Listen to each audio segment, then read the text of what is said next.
Welcome to the Banker Lamp. Please enjoy the video. You start by getting the peas right.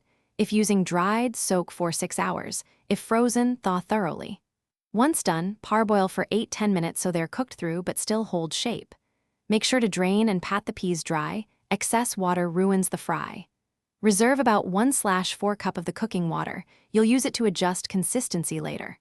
While peas cool, gather spices and aromatics so you can move quickly into the tempering step. You now build flavor with a proper tempering. Heat 2–3 tablespoon oil until shimmering, then add cumin and bay to bloom the aromas.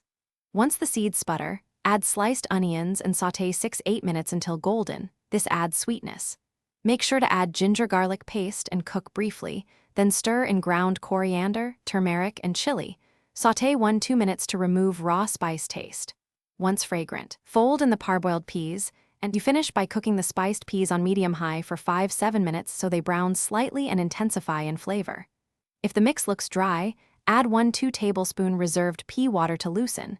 If too wet, cook off moisture or increase heat to reduce. Make sure to taste and adjust salt and acidity. 1 tsp amsure or a squeeze of lemon brightens the dish. Serve with cilantro garnish. If peas end up soggy, drain and give them a quick high-heat sear for 2–3 minutes to restore texture. Thanks for watching. If this was helpful, leave a like and consider subscribing. See you next time.